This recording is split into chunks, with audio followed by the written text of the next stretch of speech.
A spike in COVID cases here in Indiana, the numbers and what health experts say going into the holiday season. A pill is on its way to help treat those with COVID-19, what the FDA says it can do. And has your flight been canceled? The Senate Commerce Committee is asking CEOs why their flights aren't taking off. It's the holiday season, and one Ball State group is looking to bring some Christmas cheer to those in need. And I'll be tracking our dry November but a wet start to December. Delaware County's only live television newscast from Ball State University's Unified Media Newsroom. You're watching NewsLink Indiana. Good evening, and thank you so much for being with us. I'm Madeline Kerr. And I'm Kara Brzuchek. It's Giving Tuesday, and the holidays are quickly approaching. One Ball State organization wants to make sure everyone has a Christmas dinner. Ball State's Black Student Association service event this year, the Second Harvest Food Bank. The Second Harvest helps feed children, families, and seniors every week. The organization unpacked cans, goods, and created boxes for families to take home. Together, they were able to bring food and joy to families this season. But although the calendar says it's the holiday season, it really doesn't feel like it. It was really gorgeous outside today. Yeah, I didn't even wear a jacket to class. It was awesome. I know it felt really nice today, but I think those cold temperatures are going to return later on this week. Looking here at our current radar, we're actually seeing dry conditions throughout our area, and we see these clouds passing off to the east, but for most parts of our areas we are remaining dry. And here, as we look at our current temperatures, we are remaining chilly throughout the area at this time. Only 42 degrees here in Muncie, 41 degrees in Shelbyville, down to 33 degrees in Bloomington. So we're staying cool throughout most of the state right now. And moving to what I'm going to be tracking in my full forecast, going to see our next rain chance, those breezy conditions on Thursday, and a cold weekend ahead. I'll have all that and more in my full forecast. Thank you so much, Rachel.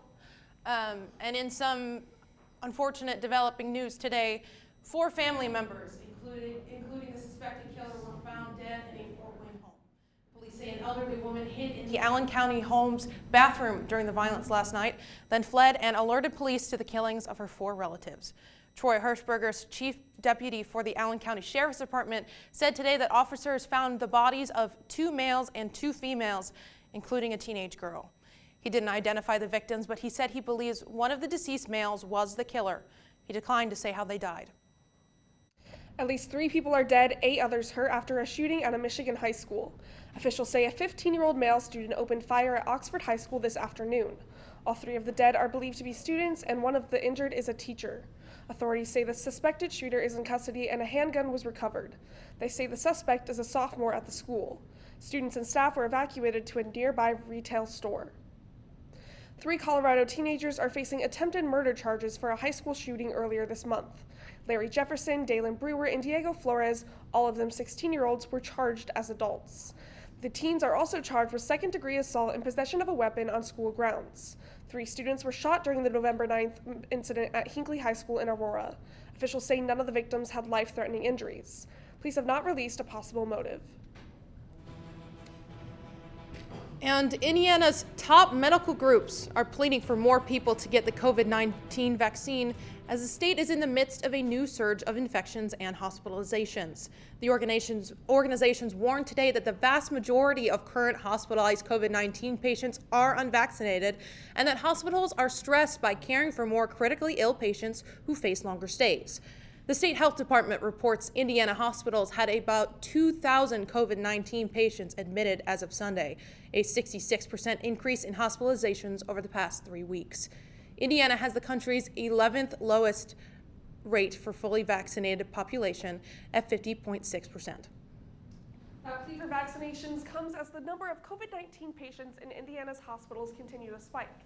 The state health department reports Indiana hospitals had about 2,000 COVID-19 patients as of Sunday. The state legislature was scheduled to meet yesterday for votes on a proposal that included administrative actions, which Governor Eric Holcomb had said would enable him to end the state's public health emergency. But those votes were called off following objections from medical and business groups over provisions forcing broad exemptions from workplace vaccination requirements.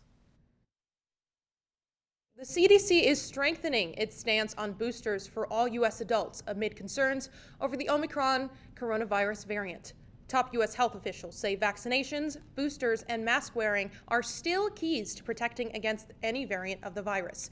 The largest number of people boosted are 65 and older. Pfizer is expected to seek authorization from the FDA for its vaccine booster shot for those ages 16 and 17. As the variant spreads, there are still unknowns when it comes to the Omicron coronavirus variant. So far, no Omicron cases have been identified in the U.S., but officials say the virus is still spreading and precautions should still be taken. The FDA voted 13 to 10 today to recommend emergency use authorization of a pill made by Merck and Ridgeback Biotherapeutics. Molnupiravir is said to treat COVID-19 patients at risk of severe symptoms. To be effective, people need to take multiple pills several times a day for 5 days. According to Merck, the pill reduces the risk of hospitalization or death by 30%. And as the holidays approach, so do the dangers related to the season. Among them, toys, batteries, lights, and decorations that could be a hazard for young children. To address this, the Senate Subcommittee on Consumer Protection, Product Safety, and Data Security held a hearing today. CNN's Camilla Bernal tells us more. Reese Hamsmith's mom described her as spunky, sassy, and full of life. But in October of 2020, the toddler swallowed a button battery. After countless surgeries, intubation, and sedation, she passed away at 18 months. And now her mother, Trista Hamsmith, is raising awareness. Button batteries are a hidden hazard every day, but the risk exponentially rises during the holiday season. Speaking at a Senate subcommittee hearing, Hamsmith also urging Congress to act. There's a lot of work to do in educating the public. But in addition to education, enforcement is also important. Democratic Senator Richard Blumenthal and Republican Senator Marsha Blackburn even introducing a bill named after Reese that calls for stronger safety standards. As a mom and a grandmother, I am especially attuned to all of this. In addition to button batteries, the hearing addressing magnets, balloons, lights, and other hazards. Given how common this problem is this holiday season, consumers should be on the lookout for counterfeits when shopping for any product. But for Hamsmith, her daughter is a reminder that the hazards are always there.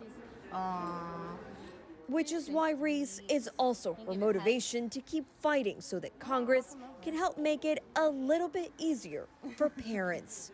I'm Camila Bernal reporting. Really some scary stuff there. And now, after the break, could the Treasury Department hit the debt ceiling before Christmas? And your packages are getting delayed, may be inconvenient for you, but it could also be hurting the environment. More on that next.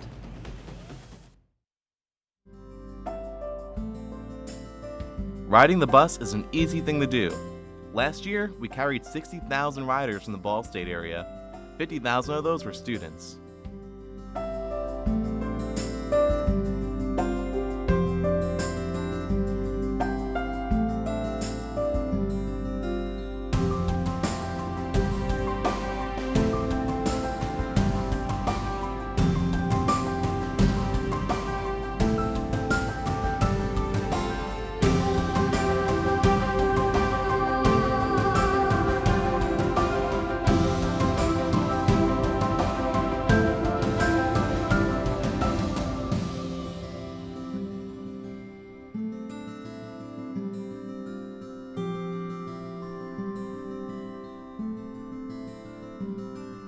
Anywhere you want to go, MITS will take you there.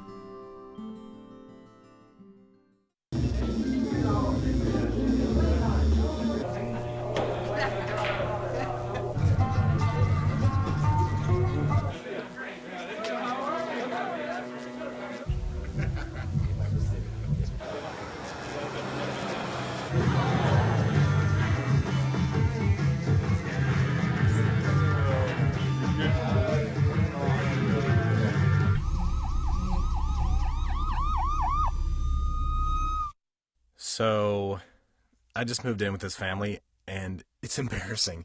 The little one, he likes to go outside and crawl around in the giant litter box. I don't know what he's doing. I mean, I was born and I knew how to use the litter box. Look at that! That's disgusting! Oh, poop already! You're making me nervous. Oh, okay, I can't look at this anymore. I really hope he grows out of this, for his sake. Welcome back. The Congressional Budget Office projects that the Treasury Department would hit its debt ceiling on December 15th. But a new report out today shows that there's some flexibility on the final date. The CBO says there could be more time before the actual date, and it could be into January if the Treasury defers some of its parts of its payments to the Highway Trust Fund. Lawmakers have increased the amount over the years to finance government operations. Congress extended the debt limit in October after warnings from Treasury Secretary Janet Yellen about the economic consequences of not doing so. The Treasury has already reached the new debt limit. And a Senate panel wants the CEOs of major airlines to testify about recent mass flight cancellations. The Senate Commerce Committee has invited 7 airline executives to testify at a hearing on December 8th at 10 a.m. Airlines received billions in federal aid and loans in exchange for keeping employees on the job during the coronavirus pandemic. But issues at American Airlines and Southwest Airlines canceled hundreds of flights this year, stranding many passengers. The airlines blamed the cancellations in part on the weather. And one major aspect of the supply chain crisis is the congestion at U.S. ports as container ships sit idle.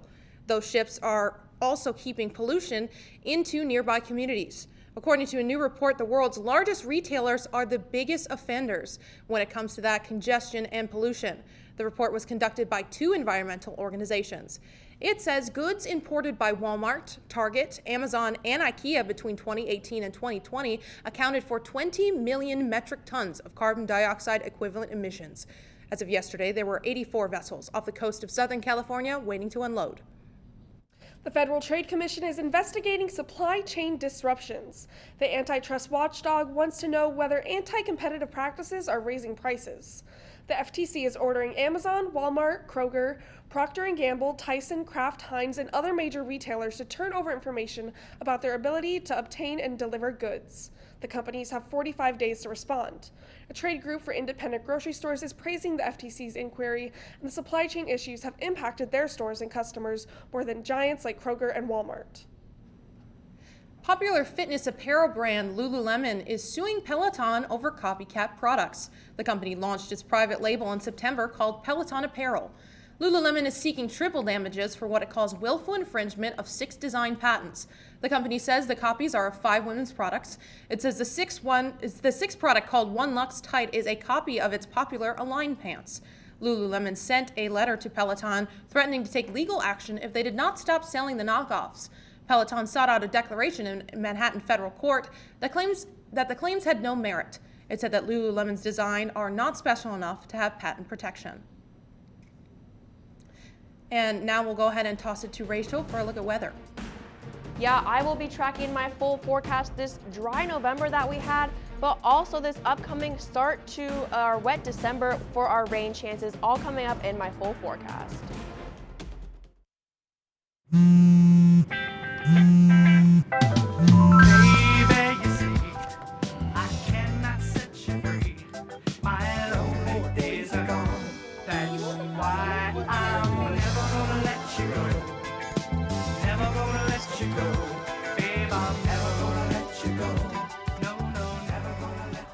Here you go. Thank you. Thank you.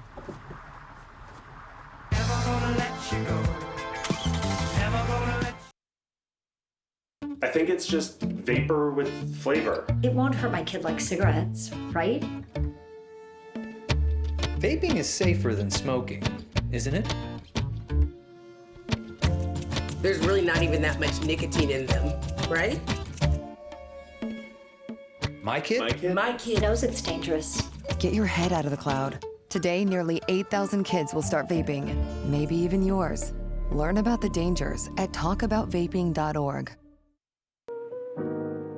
Emotes say a lot, but they can't say it all. Think your guildmate is struggling? Try these dialogue options.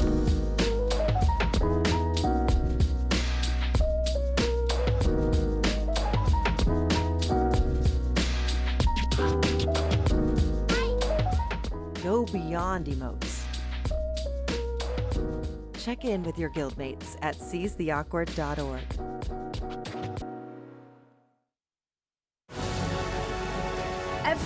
Every day, millions of people are connecting. And even though we're overcoming obstacles, watching each other's backs, and banding together, we should still make an effort. We should still make an effort to get to know each other on a deeper level. Father, cosplayer, mentor, actor.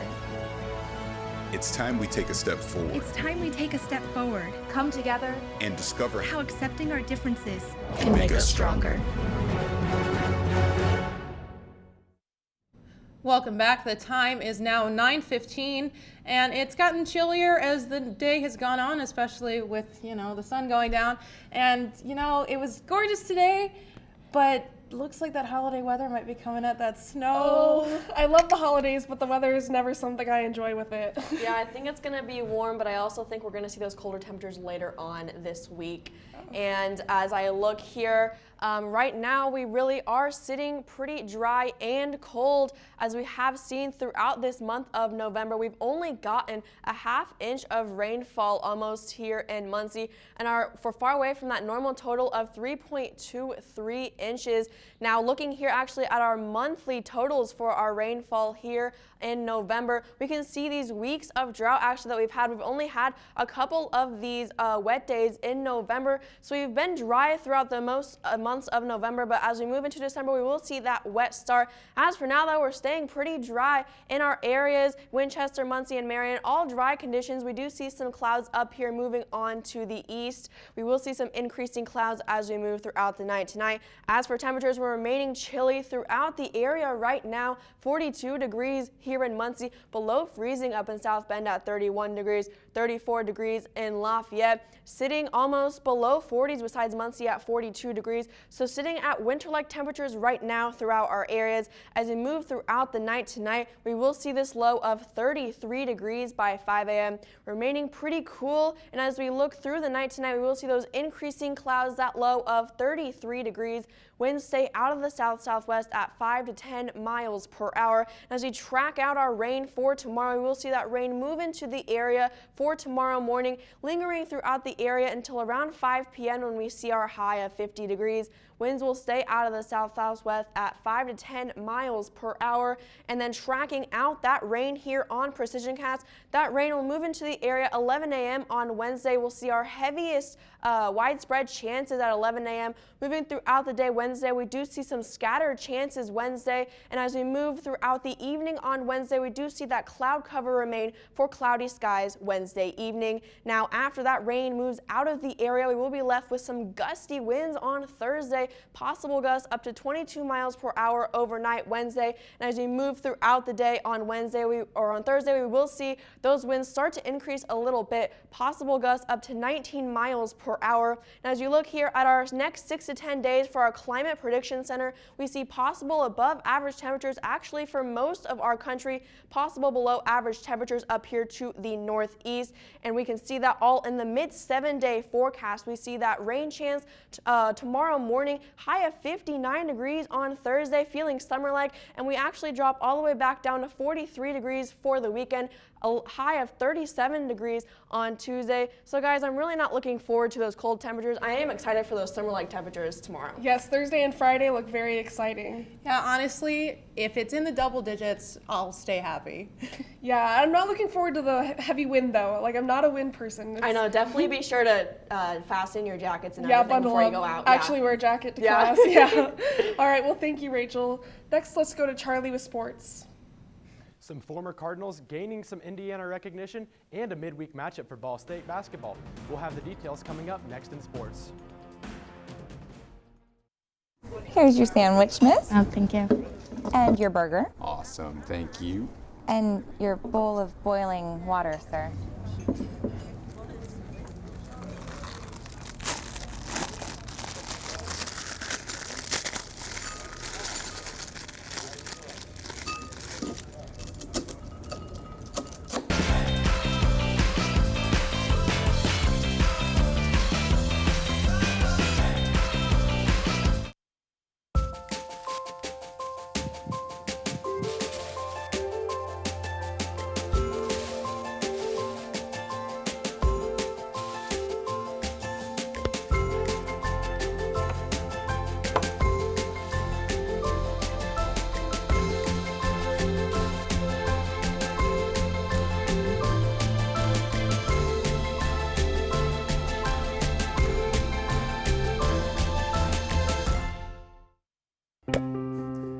After retiring from the NFL, I've been able to spend a lot more time coaching my daughter's basketball teams. It's something I love to do. Through our games and our tournaments, we see all types of coaching, good and bad. And it begs the question, do we really know who's coaching our kids? Do they have the proper training and screening it would take for me to be comfortable with my daughters playing for that coach?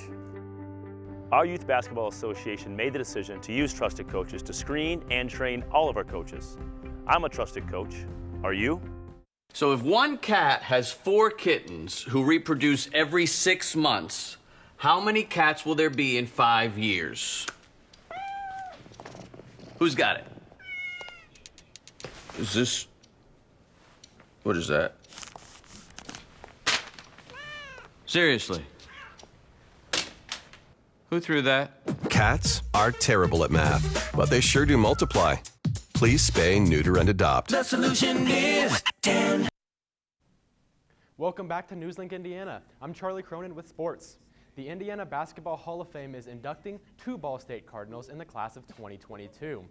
Al Brown and Ray McCallum will be inducted into the Hall Wednesday, March 23rd of 2022. Al Brown served as the assistant coach on Ball State's 1980-81 season before becoming the head coach of the Cardinals until 1987.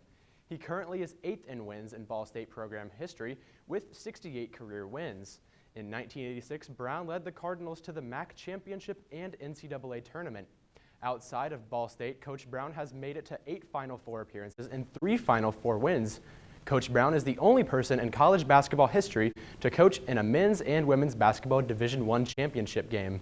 Another blockbuster name, Ray McCallum. McCallum is a 4-time letter winner and was the all-time leading scorer in both Ball State history and MAC history by the time that he graduated. He led the Cardinals to back-to-back appearances in the MAC championship in 1981 and 1982. After that, McCallum won MAC MVP in 1983 and made it to the all-conference team 3 years during his collegiate career. McCallum later returned to coaching with the Cardinals in 1993, where he had 3 postseason appearances in 7 seasons. His 77 MAC wins are currently the most by a coach in program history. Ball State men's basketball gearing up to travel to Western Illinois tomorrow for some midweek action. The Cardinals, coming off a great 22-point win against Indiana State, a game where 5 different Cardinals scored double digits. This game, a perfect opportunity for Ball State to heat up and get a win streak going, as a win tomorrow would be 3 straight. The 5-2 Leathernecks are 1-1 against the Cardinals at home, although Ball State holds the all-time series lead at 4-3. Ball State women's basketball is heading back to the court after a rescheduling of a game that was canceled earlier this month. The Cardinals, coming off a 1-2 record at the Van Chancellor Classic over the weekend.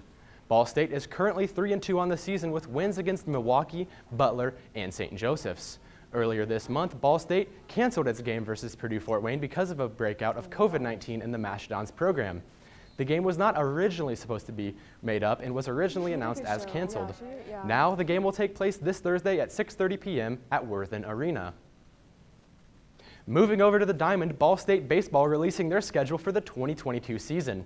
After a dominant campaign last year, finishing with a 38-18 record, the Cardinals are looking to pick back up where they left off.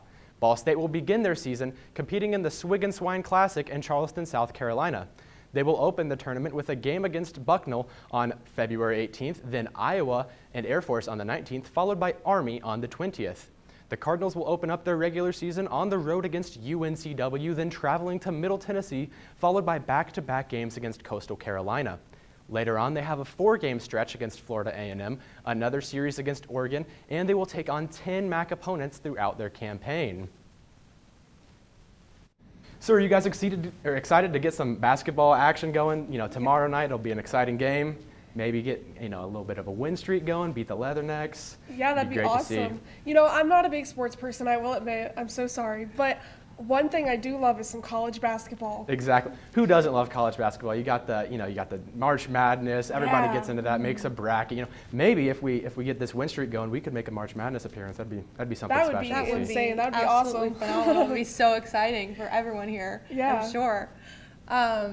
Thank you so much, Charlie. Yeah. And then after the break, one college coach giving back just in time for Giving Tuesday. We'll show you what's trending. Plus, we'll have a final look at weather after the break. Baby, you see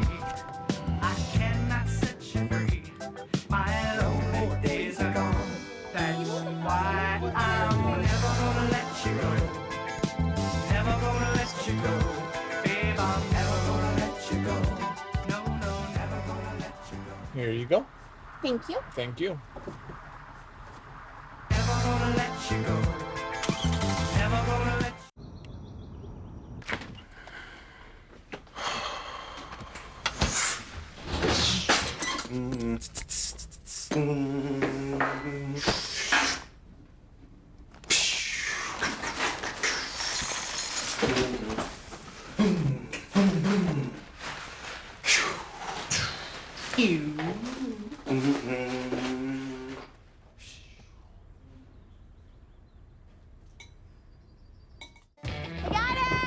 Hi.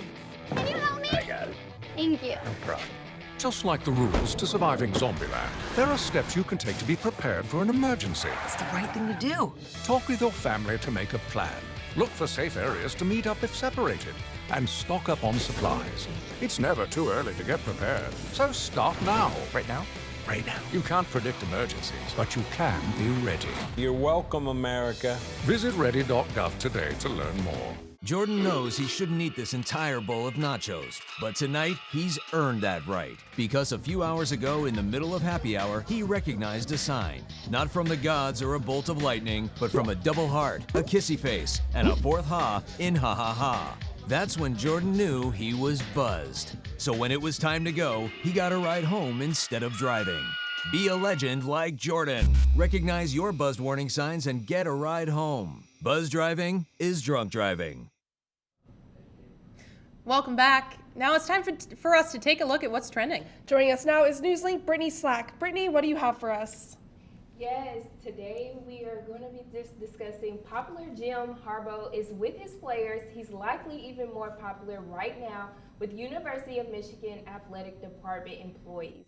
The Michigan Wolverines head football coach is donating his bonus money this season to department employees who were impacted by COVID-19 related pay cuts. He revealed his decision Monday. Harbaugh secured a $500,000 bonus Saturday when the Wolverines beat the Buckeyes to secure the Big Ten East Division crown. If Michigan is victorious in the Big Ten championship game this Saturday, Harbaugh would earn an additional $1 million bonus. And if he hits every goal laid out in his contract, his total bonus compensation could be as much as $3,475,000. A spokesperson for the Michigan Athletics Department said the move stands to benefit hundreds of employees. And speaking of giving, it's Giving Tuesday. And here's an innovative way to give back. Giving vending machines. This is now in downtown Kansas City, Missouri. You can make a donation to a local or global charity. Anyone who wants to can simply select a charity they like to donate to, swipe a credit card, and it's done. Donation options range from $5 to $300, and 100% of the money goes to the charity selected. The Church of Jesus Christ of Latter-day Saints is sponsoring the 10 of the machines across the country. You know, I honestly didn't know what Giving Tuesday was until today. I'd never heard of it before. I just learned. It seems like it's the first time it's popped up. But, you know, I think, you know, with all the chaos of Black Friday and all of that craziness going on, it's really nice to start off the true meaning of the holiday season with something like this. And giving back, it's always a special time. Exactly, and it's great to see that coach giving back. I wish more coaches and people like that would do that because that's really awesome for their employees. Yes, that's a lot of money. That's a lot of money. Yeah, and it's really great to see a lot of people using their platforms like that. So thank you so much, Brittany. We're going to go ahead and take it to Rachel for a final look at weather. Yeah, we're going to remain warm for tomorrow and Thursday. At the time we reach the weekend, we will be dropping into the lower 30s, and we will only see that high of 37 on Tuesday, with the lows dropping into the 20s for Monday and Tuesday. Thank you so much, Rachel. That is all tonight for NewsLink Indiana. Be sure to join us again tomorrow night at 9, streaming live on the NewsLink Indiana Facebook page. And for news anytime, anywhere, go to ballstatedaily.com. Have a great night.